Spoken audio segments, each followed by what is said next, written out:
All right, Kevin back with you for another episode of the $1 Million Relationships Podcast. And I just noticed my camera was cockeyed, so I'm going to try to straighten that a little bit. So, today, I'm here with Jeremiah Baker. Jeremiah, welcome. So awesome to have you on the show, man. Thank you, Kevin. It was great Yeah, chatting with you before we hit record. Like I said, I I could know. talk to you forever. But we figured we better hit the record button. so so I want to start, but and I didn't realize this until just now because you and your wife is also your PR person, and she ended up Correct. reaching out to me and suggesting that hey. You might want to interview Jeremiah for your podcast, Kevin, and here's some information on him. And I'm like, I think you're right. I would love to have a conversation with Jeremiah and get to know him. And so we did that.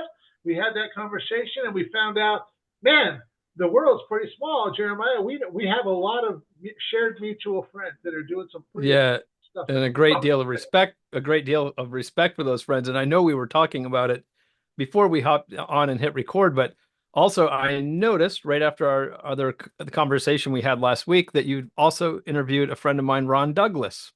Oh wow, And small Ron world. Yeah. lives as a crow flies, maybe 8 miles that way behind me. Okay. Okay. So he, as well as a transplant from New York State, and moved down here to Atlanta, Yeah. and we've gotten to And know each right other now, well. as we're speaking, he is hosting an event with Onyx and Gall. The WebinarCon event is going on Yep, right now. yep. Is and that down in Florida? uh-huh. Yeah, it's Yeah, down in yeah, yeah. Florida. Yeah, yeah. And Oh man, those guys, they do a great job with that. yeah, for sure, for sure. Yep. And so what, man?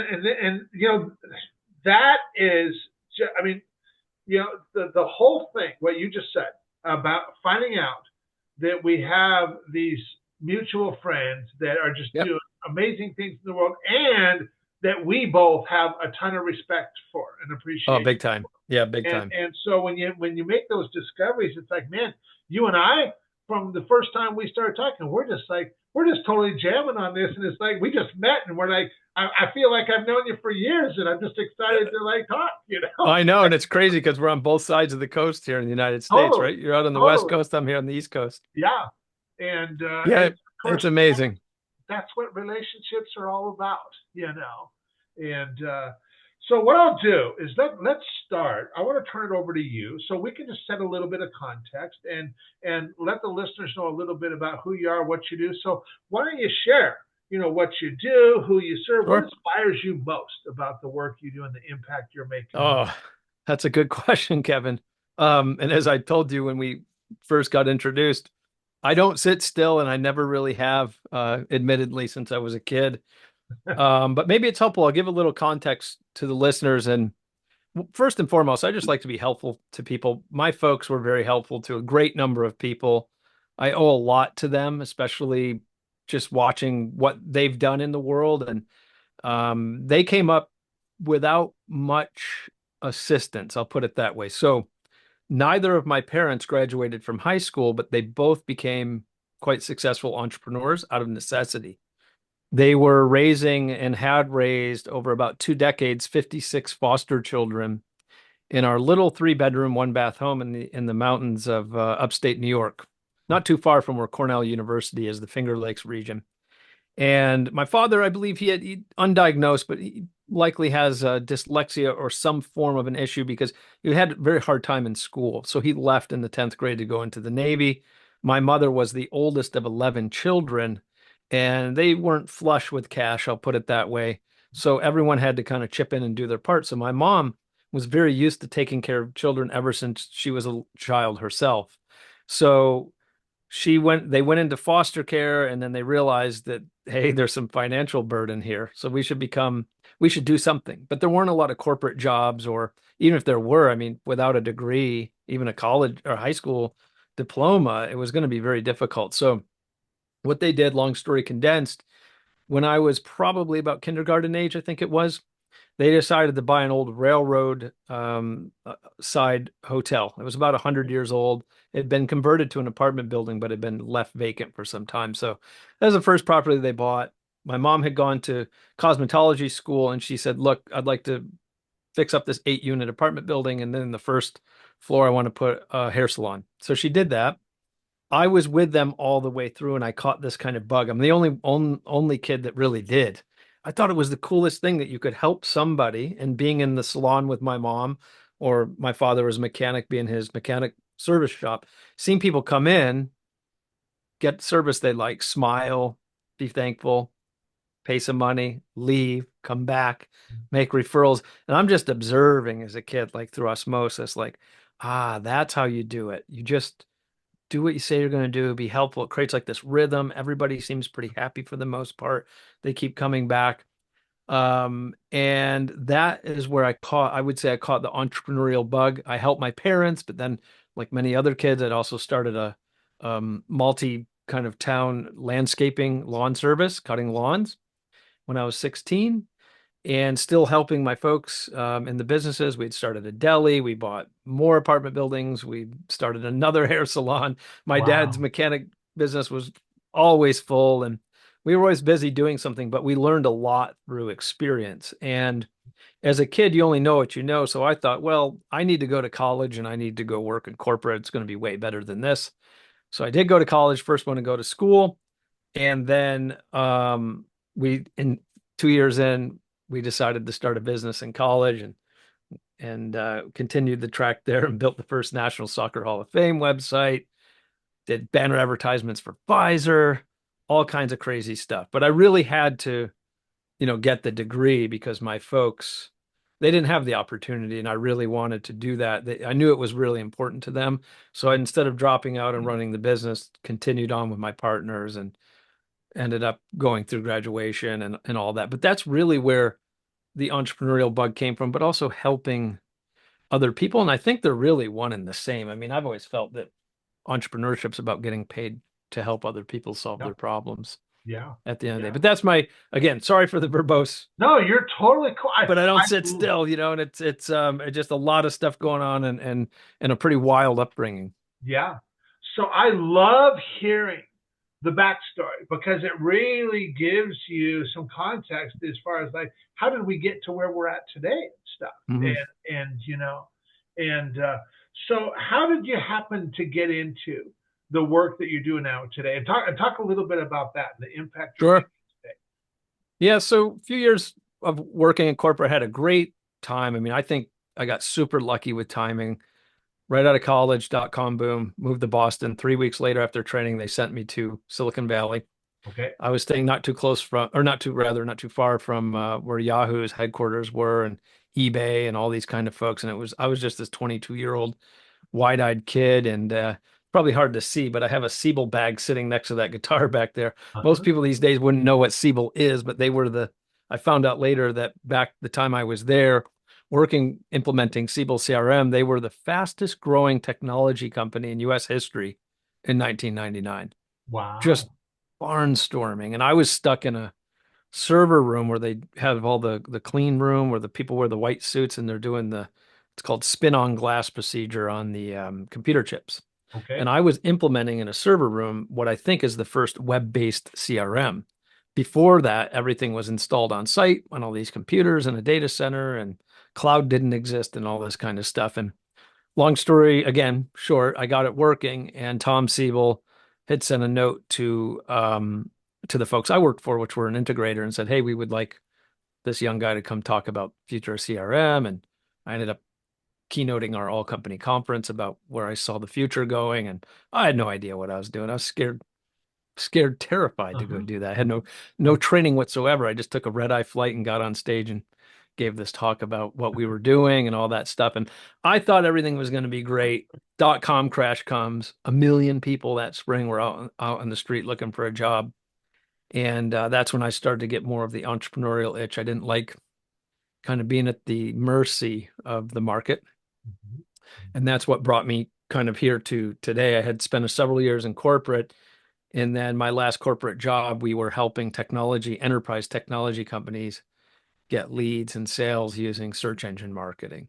Okay. And in 2006, after our company had an exit for about $60 million, I found myself again either looking for a job or starting a business.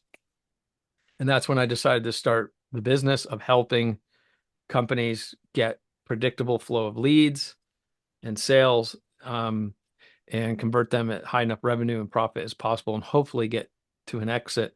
And as you and I were speaking earlier, one of the gentlemen that really, if he knows it or not, helped me along my way was Perry Marshall.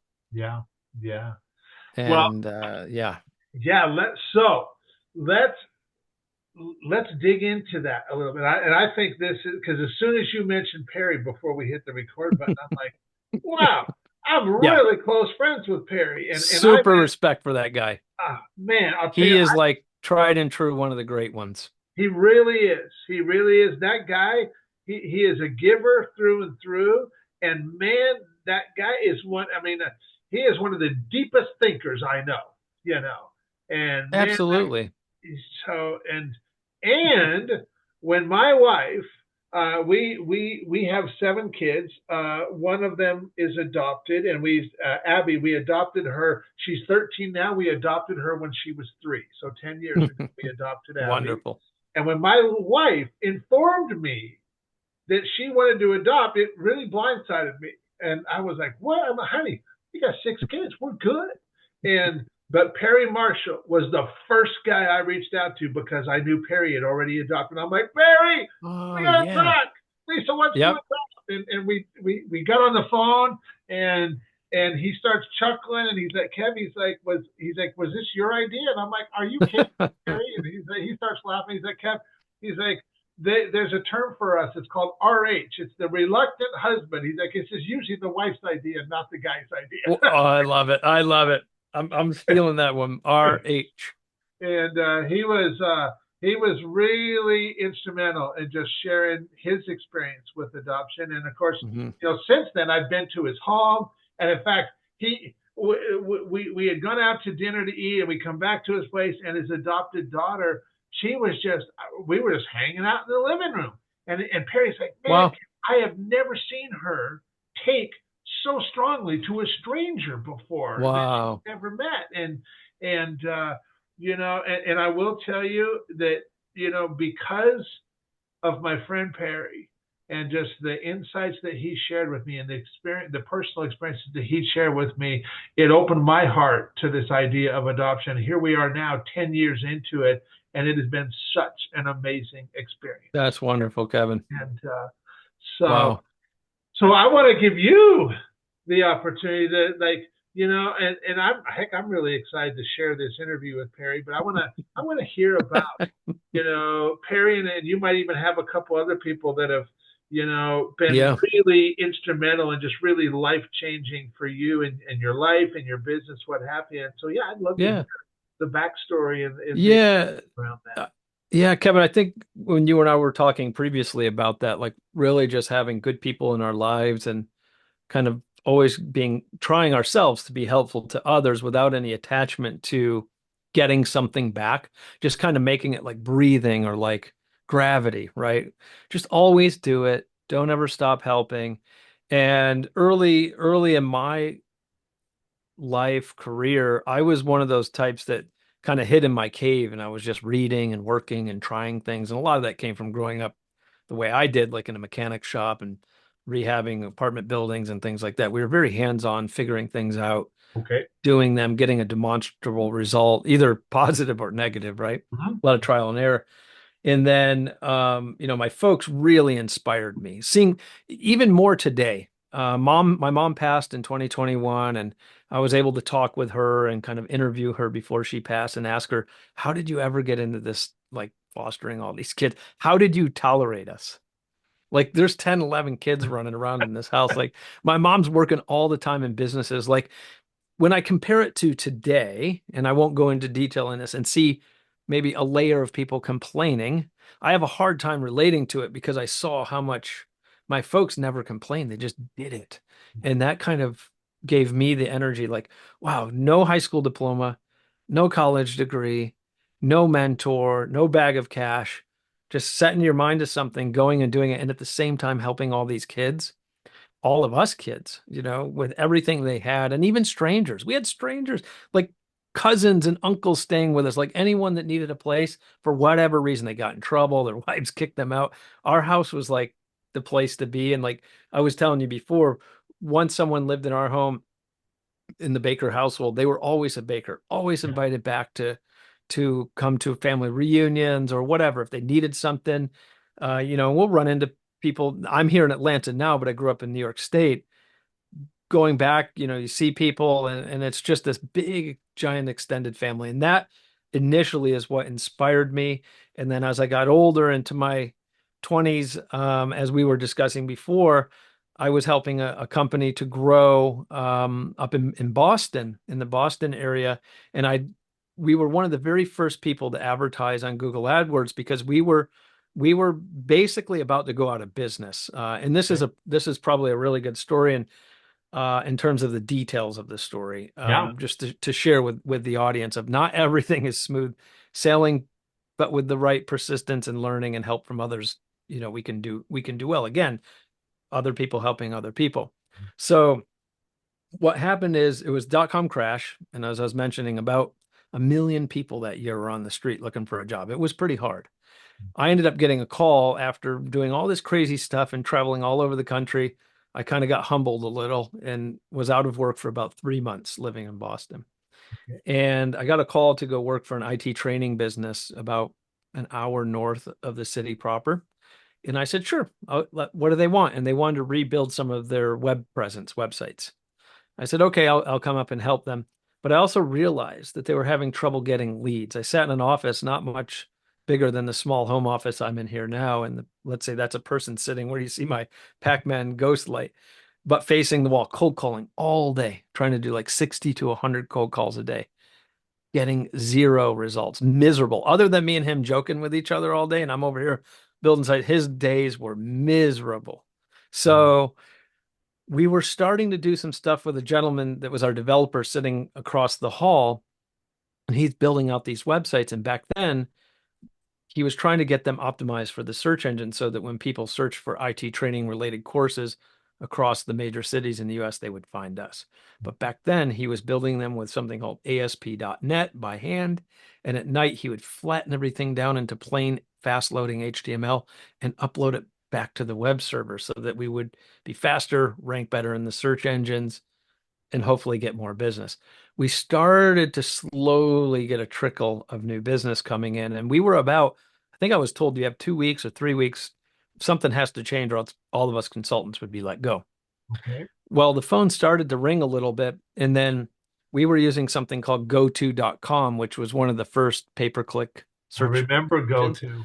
And then I think they may have been separate or did something with Overture. I know Yahoo kind of consumed Overture, and we were doing stuff there, and it was starting to work. One day we got a call from Google saying, hey, would you like to be part of something we are going to launch called Google AdWords?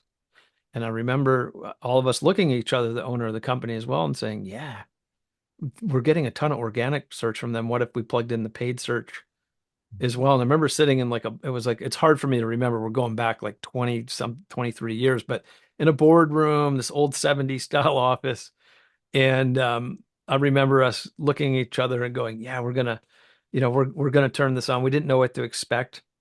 And back then, I think it took 2 or 3 days before your ads to get approved. It wasn't so instant like it is now. And one day, it was a pretty volatile environment that we were in because everybody was pretty scared if we're going to go out of business or not. And our office, the dev office, was on the one end of the building, and the executive was office all the way to the other. And in the middle of the hallway, there were other companies. So I could hear somebody running down the hall. Boom, boom, boom, boom, boom. Our door kicks open, and it's the owner of the company. I'm like, oh no, we're getting fired. And he's like, no. He goes, what the heck are you guys doing? The phones are ringing off the hook down there with people wanting to buy our training services. And I Wow. remember looking at the other teammates, and they said, I said, didn't we just like submit ads for approval like a few days ago? I go, yeah. We said it must be them kicked in. He goes, all right, don't mess anything up.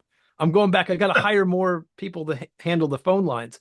And that really kicked it off. And then Google came and they did a case study on us for their kind of enterprise B2B stuff where it was all brand new. I mean, they didn't even have conversion tracking back then. We wrote our own script and all this kind of crazy stuff. And that was probably one of the biggest paradigm shifts in my career because I knew from working with so many companies, even up to that point, that this cut through all the noise and this was going to change the world of people being able to, from wherever you are with an internet connection and a credit card, start to attract people that are like, instead of trying to push out through all the cold calling we were doing, we could pull people in and create efficiencies. And my mechanic brain, that really clicked. And I was like, that's pretty awesome. And I need to learn this stuff and I need to kind of evangelize it. And that's when I came across Perry because I was searching for Google AdWords, more Google AdWords training other than the simple stuff that we were doing. And I found this definitive guide to Google AdWords or ultimate guide to Google AdWords PDF. And I bought it. I bought that thing right away. And I still have it today. It sits over here in a binder in Wow, my that's bookshelf. awesome. And that's when I came across Perry and I was like, I think I'm really going to get to like this guy. He's like a mechanic and an engineer applying this stuff to business in a way that just seemed practical. Yeah, yeah, And that's when I had a huge shift and took all this information and kept doing this work that Perry was teaching, and we had really big successes. Like I was sharing with you, we came out of the gate, spent 16,000 in advertising around the holiday season in 2004, and we generated well over $300,000 in our first few weeks of launching an e-commerce website that we launched. And I wrote Perry right away and said, Perry, I got to thank you again. Like, this is some awesome stuff that you're teaching. And yeah, if I'm not mistaken, some of those testimonials probably are still on archive.org or the Wayback Machine somewhere on Perry's websites. But yeah, like I know I can geek out over talking about Perry, but he really did 20 something years ago help me get out of this corporate setting and set me on a path to do all kinds of crazy stuff over the last 2 decades. So I'm very appreciative of that. yeah. So what are some of the things that, because 2 decades, that's a lot of period of time right there. So what are the things that came for you over the next 2 decades that you know would have never transpired or never happened had you not found out about Perry, invested in his definitive guide to Google Yeah. AdWords, had that initial experience? What's some of the other examples of things that You know, just I never thought of it that way, but as you were saying, I was kind of thinking through the timeline. It's funny how that works, like the ripples, yeah, like a stone in the water. yeah, It had a lot of impact because I came from Boston to Atlanta and I helped do their first digital transformation for their personal solutions group, credit reporting, credit monitoring, all these kind of things. That was my first kind of consulting client, and I came and worked for them on site. And some of the stuff that Perry taught, and then another gentleman, Corey, the late Corey Rudel, who I yeah, learned a lot from, internet marketing secrets or secrets to marketing your business on the internet. I applied what they taught there, and we did the very first email marketing campaign that did well over 7 figures in the first month, wow, things like that. But then I would think, like going back to Perry, what I really credit him for is he gave me this framework of creating a business, of using AdWords to attract clients. And then, of course, all the there's a lot of stuff he bakes in there. It's not just AdWords, it's yeah, copywriting, conversion testing, all of these things. And I decided I'm going to apply that to the enterprise and work with enterprise clients, business to business. And I'll condense the story down, but essentially, to answer your question, what happened is I ended up working with dozens of companies in the enterprise world, all from one, I was using what he was teaching to attract them to me using Google AdWords. So my phone, I had a old, I wish I had it here, like an old flip phone and an old square compact laptop's about as thick as Yellow Pages, which even kids wouldn't know what that is today. Like those, yeah, just like this thick. And I would write an ad. There was no social media, Facebook, any of that kind of stuff. Didn't exist then. Write an ad, either get an email or phone would ring. I would run diagnostics with people, get a client, and then what I would do is use the teachings from the definitive guide to AdWords, Google AdWords, for them. And I would help them save money, take those savings, put it directly back to their revenue generating key phrases and ads and all this kind of stuff. And my first client that I had we ended up selling for $110 million wow, to Cisco Systems, a giant, the giant enterprise company. And I was like, oh, there goes a client. Like we did so well, I worked myself out of a job, right? But no, they brought me over. That was one real big thing that happened. And then in that time, the clients that I've worked with have had exits over $2 billion in enterprise, and all of them started with Google AdWords, and then that led to email marketing and SEO and all the different things that are in our marketing toolkit. But I was using AdWords as a way to get them in my doors, and then I would help them with other things once we built the trust and earned a reputation there. And then they've gone on to have tremendous successes. And that opened me up into getting into the cybersecurity space 17 years ago, which was one of my clients. That being in cybersecurity allowed me to work with most of the major casinos, banks, hospitals, been on television shows. The tactics that we were using with our clients and then writing up anonymized case studies got a lot of attention from the press. New York Times, Wall Street Journal, Wired, Gizmodo did a mini documentary on us. Vice came and did one. There were shows like Burn Notice, and I think I'd mentioned The Wire and a few others, I think, that used some of the tactics that we wrote up about and published out there. That was kind of neat. Like those kind of things came from helping a client with AdWords. And then once you're in the door and making a relationship with them, it goes further, right? Like back to your point at the beginning of our conversation, like relationships, earning trust, delivering value. And I mean, shoot, that led me to get accepted at even to an advisory board at Stanford University's engineering school because Wow. of that work. So go back. Thank you, Perry. Let's go all the Yeah. way back 20 years. Yeah. Took what he taught and been following him to this day, consuming everything he does. I don't talk to him. I don't have regular conversations with him. I wish I did, but I just took what he taught and applied it and just was fascinated by how logical and reasonable those teachings have been. And even to this day, every client started with those teachings. And I'm afraid I'm being a bit of a fire hose, but there's just so much that's happened. And your question really, it got me because I haven't thought about it in that context. Like what happened since consuming the information that Perry gave, and a lot has happened. And I'm throttling it. Like Yeah. so my fire hose could go further, but yeah, I'm throttling it. There's a lot I've met. It's put me in position to meet some of the most influential people on the planet as a result of that, to be honest. I even got to meet William Shatner.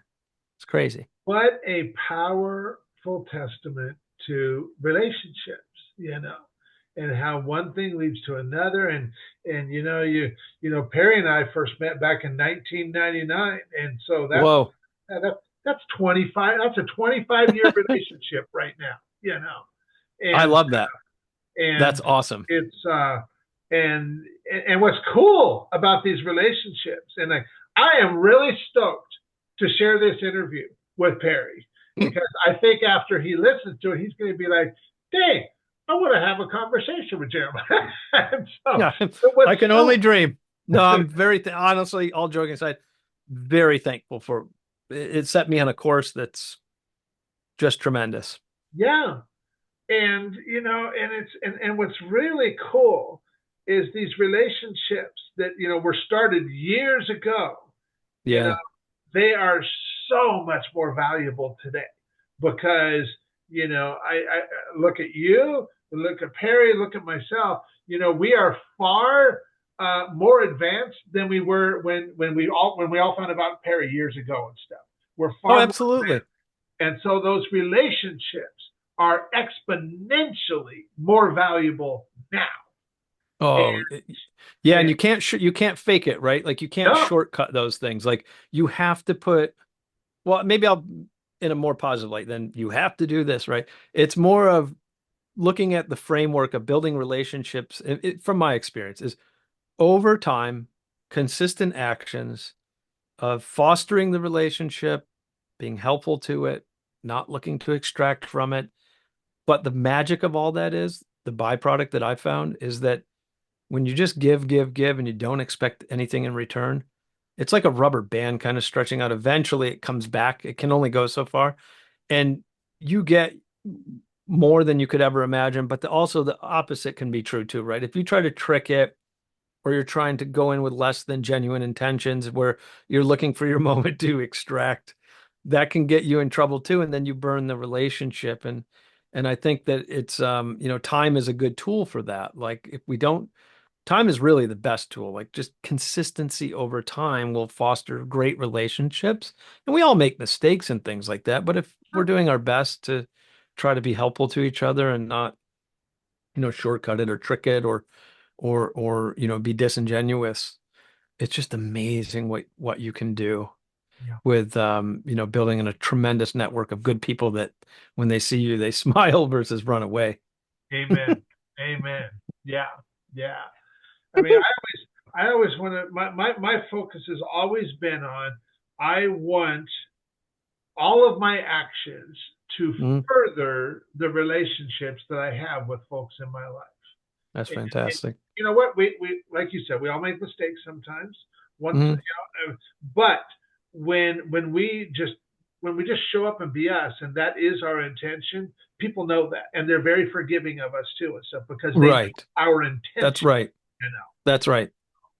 and that Yeah, makes that's all that. the It's such a good question too, Kevin, because it's something, and admittedly, it's for me, it's just been something I've always done is I love my relationships. Like I like people and it's a lot of it's the way I grew up and the way my parents did. And I just like having great meals and conversations with friends and staying in touch and trying to keep in touch with people. But I was doing some work with some interns back in 2018 and I was telling them in Manhattan, I was like, look, your relationships are everything. At that time I was 39 or 40 and I'm like, I didn't really proactively go after relationships and try to maintain and foster. I've always been in my cave working and helping my clients and all this stuff. And, take my advice. You guys are, 20 years younger than me, you know, build your network, be nice to people, be helpful, go after it. Like, look at me like a time machine, like I didn't do it and I wish I did. But I'm also very grateful for the relationships that I have been able to build and the people I've been able to learn from even in the last decade. But that is a little bit of a regret is that I wish I was out of my office cave a little bit more in my younger years. But I do not have a flux capacitor, so I can't go back. I can only go forward. Well, I'll tell you, it's really cool because your heart is definitely in the right spot, Jeremiah. And I there nothing happens by coincidence. Everything happens in perfect timing, and it's no mistake that you and I got connected. And And I'm glad we did. I'm really grateful for what you shared and your experiences that you've shared here because I have long believed that as entrepreneurs, relationships are our most valuable asset and everything else stems from there. And when we have Yeah. relationship with people, we have a real meaningful connection. Man, doing the business, that comes so doggone easy, you know? It's just natural. There's no Yeah. tricks. It's just like, oh yeah, yeah, let's do this. Like I was telling you before the proverbial, recorder tape started to flow. Like I was looking through the list of folks you interviewed, and I saw Ron Douglas on there, who's just down the way. We live here in Atlanta, and now I think about it, I owe him a really nice dinner. He gave me tickets to go see Chris Rock. Oh, So nice. he was out traveling on a cruise or something. He said, "Hey, I can't use the tickets. Do you want them?" And it's been burning a hole in my pocket saying like I got to get back to Ron. I got to help him out. He helped me out and my wife and I had such a great time. So like just things like that, like a little volley back and forth. And I saw several of the other names, some other folks that I know. And yeah, it's just amazing to have a community. It looks like you've built a tremendous community and I know this is not orthodox, but I'll throw the question back at you. Who would you say made a big impact on you from your network in your Oh career and in my, your there life? has been a Because I know we lot of talked a people. ton. We talked a ton about Perry. I mean, I went Yeah. full on nerd on Perry, but I want to put it Now back to I'll you. give I'll give a huge shout out to Joe Polish. I met Joe Polish back in 1995 when at the time Wow. I owned a cleaning and restoration company. Uh, Yep.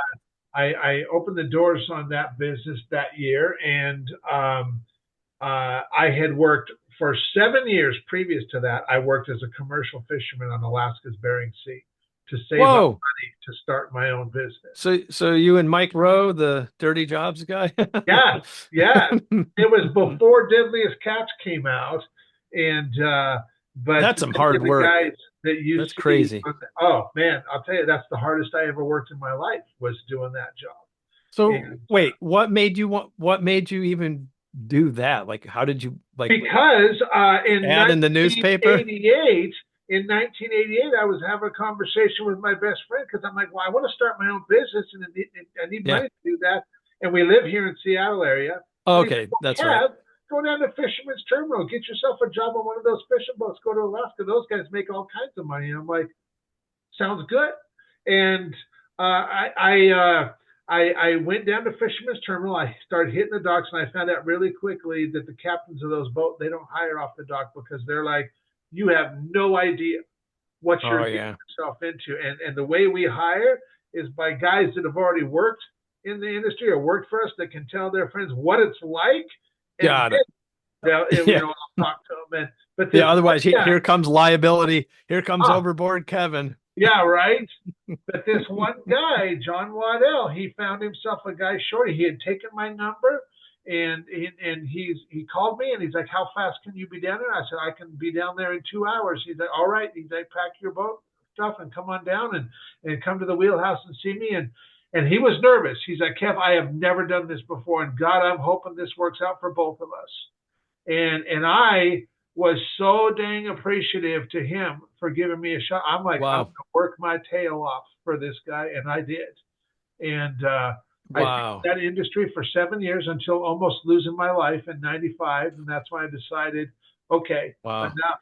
I finished out my contract, started my first business that later that year, Yep. and promptly blew through about 300,000 bucks. And I'm like, man, I don't have a clue what I'm doing here. Yeah. You That's know when how I to met spend the Joe money. Polish. I Yeah. met Joe Polish. I saw an article from him in a trade publication for the Okay. industry, and I responded to that, and then ended up hiring him. And he totally, I mean, he helped me completely redo that whole business, turn it into a buy report Wow. only company. I was at the top 1% of cleaning companies in the industry, and Oh, one truck operators, and since then, I mean, Joe and I, man, we've just become great friends over the years, and he's helped me. I mean, he's connected me with a lot of people, and I know of his work. I've never met him. I read Piranha Marketing. Is that yeah, right? yeah, So I have yeah, an old, it's either an audio book or a PDF from yeah. It was like put out the with, 90s. yeah, a long time ago. Yeah, He's Piranha talking about being like Marketing a and problem audio and detective, be a problem detective, and there's like a whole framework. And I thought, again, I thought this is very practical advice, contrary to a lot of the stuff that's out there, yeah, right? Like a lot of hype and push. It seemed very practical, and I've consumed a lot of his materials. It's funny as you talk about this carpet cleaning stuff, it reminds me going back when I was maybe 8, 9 years old, still in the apartment business with my folks. An uncle started a commercial cleaning. So he was doing like some grocery store with the okay, buffer and all that kind of stuff. And I remember I was always into drawing. So he was like going to start his first van and he got a contract and they were cleaning and stuff. And I remember helping him, like I drew a logo on a piece of paper for him. And he was telling me like, well, when you get this kind of work, you can get like where you come back every week or every month on a regular basis. So you don't have to always keep looking yeah, for new clients, repeat. And I thought, oh, that's fascinating. That as well seems very smart.